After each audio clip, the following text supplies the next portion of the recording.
नहीं, अभी तो उसका मेडिकल करवा के और ऑनरेबल कोर्ट से पीआर लेंगे। सर कितने दिन का रिमांड करने वाले हैं सर? हम 7 डेज का रिमांड मांगेंगे। इसके अलावा सर अभी क्या पूछताछ में कुछ उसने बताया कि कहाँ था इतने दिनों तक, क्योंकि देर रात को लाया गया, क्या पूछताछ में उसने बताया कि वो शहर में था, भोपाल में ही था या भोपाल के कहीं बाहर था? नहीं, काफ़ी लेट नाइट उसको लेके आए हैं और अभी तो कुछ प्रोसीजर में भी टाइम लगता है, तो अभी तो और पूछताछ करेंगे, उसके बाद ही कुछ कह सकते हैं। सर 30,000 का उस पर इनाम था और 10 दिनों तक वो फरार रहा, तो इस दौरान जिन लोगों ने उसको शरण दी उनकी क्या कोई पहचान होगी या फिर उनके खिलाफ भी कोई कानूनी कार्रवाई होगी? नहीं, बिल्कुल, वो जब डिटेल में उनसे पूछताछ होगी तो उसके बाद अगर कुछ इस तरह की चीज आती है कि उसको किसी ने शरण दी है तो उनके विरुद्ध भी कार्रवाई होगी। 30,000 का जो इनाम है आपका, ये किस मतलब इसके लिए आदमी आपका स्पेसिफाई हो गया जिसने सूचना दी है?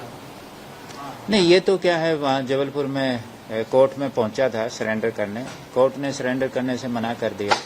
इसी बीच अपनी टीम भी उधर थी, तो फिर अपनी टीम ने इसको जबलपुर टीम की मदद से कस्टडी में लिया।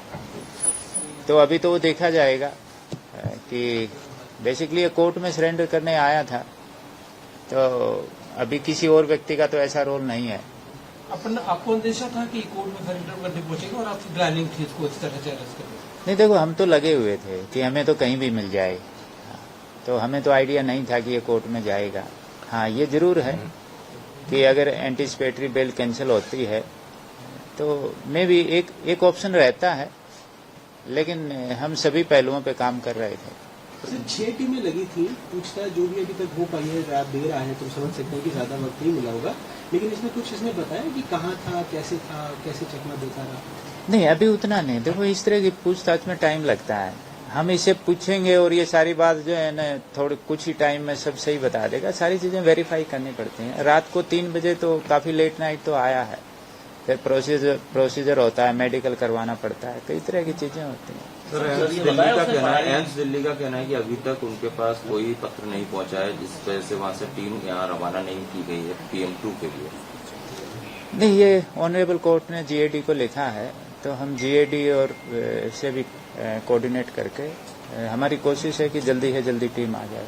पत्र यहाँ से जा चुका है क्या? नहीं, GAD ने भी संबंधित को उधर, GAD भी अपना काम कर रही है और हम भी GAD के टच में है। सर एग्जैक्टली हम ये समझना चाह रहे हैं कि पोस्टमार्टम भोपाल एम्स में ही होगा या बॉडी को दिल्ली एम्स लेके जाएगा? नहीं, एम्स भोपाल में होगा, मतलब वहाँ की एम्स दिल्ली की जो एक्सपर्ट टीम है वो भोपाल आएगी। सर, परिजन लगातार आरोप लगा रहे हैं कि थाने में अभद्रता की गई है, इसकी कुछ जांच करा रहे हैं, कोई कार्रवाई से करेंगे? नहीं, किसी के साथ कोई अभद्रता नहीं की गई, थाने में भी CCTV लगे हुए हैं, इस तरह का कुछ नहीं है। सर ये हाइट को लेके क्या है सर? ट्विशा की हाइट को लेके परिजनों का कहना है कि उसकी जो एक्चुअल हाइट प्रोफाइल में थी वो प्लस और उसके अलावा आपने जो पोस्टमार्टम में हाइट है उसमें फर्क है। नहीं, देखो, ये इस तरह की चीजें, इसका जो आप विषय बता रहे हैं हाइट का जो है ना, वो ये कोई सिग्निफिकेंट चीज नहीं है। सर गिरिबाला सिंह को लगातार नोटिस जारी हो रहे हैं, लेकिन वो कॉपरेट नहीं कर रही है। आज भी नोटिस भेजा गया? नहीं, वो हमने इसलिए एंटीसिपेटरी बेल कैंसिलेशन का लगाया था, बाकी हमारी कोशिश है उनसे भी जल्दी से जल्दी पूछताछ करनी। गिरिबाला सिंह का कहना है कि मुझे कोई नोटिस नहीं मिला है। अब तक कितने? नहीं, हमने नोटिस दिए हैं उनको। कितने सर? नहीं, हमने 3 नोटिस दिए हैं उनको। तो वो डिनाई कर रही है सर वो। नहीं, अब वो डिनाई कर रहे हैं वो अलग बात है, लेकिन हमने नोटिस दिए हैं। Sir she is holding quasi judicial post, farmer जज, और आप भी एक जिम्मेदार अधिकारी हैं कमिश्नर पुलिस भोपाल में। आप कह रहे हैं 3 नोटिस दिए हैं, वो कह रहे हैं कि हमें अभी तक एक भी नोटिस नहीं मिला और कल पहली बार शायद उन्होंने स्वीकार किया कि ये पहला नोटिस आया है। तो ये इस एनोमली को क्या कर गया?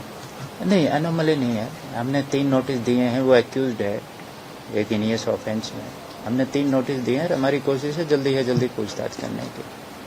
तो सर फिर एक सवाल वही पैदा होता है कि इनियस क्राइम आप कुछ बता रहे हैं तो नोटिस के भी नहीं आ रही है, तो आपकी टीम जाके क्यों नहीं पूछताछ कर रही? सिर्फ रिटायर्ड एजेंट इसलिए कि आम आदमी के साथ तो ऐसा नहीं होता है। एक प्रोसीजर फॉलो करना पड़ता है, क्योंकि वो और एंटीसिपेटरी बेल कैंसिलेशन के लिए इसीलिए हमने कोर्ट में लगाया है। सर एक कहीं ना कहीं भोपाल पुलिस को ऐसा लगता है कि परिवार ने आरोप लगाया कि भोपाल पुलिस ने सारा काम अच्छे से नहीं किया। ये परिवार का आरोप है कि उसमें पोस्टमार्टम की रिपोर्ट से लेके कि लिगेचर स्टफ से लेके उसके बाद उन्होंने कहा दूसरी इंक्वायरी मांगी, कोई इंडिपेंडेंट इंक्वायरी, और फाइनली उसमें सीबीआई इंक्वायरी राज्य सरकार ने की। कहीं आपको ऐसा लगता है कि हाँ कुछ लैप्सेस थी? नहीं, कोई लैप्सेस नहीं थे। हमने अपनी निष्पक्ष जांच की है और बिल्कुल सही तरीके से की है और सारी चीजें ऑन रिकॉर्ड हैं।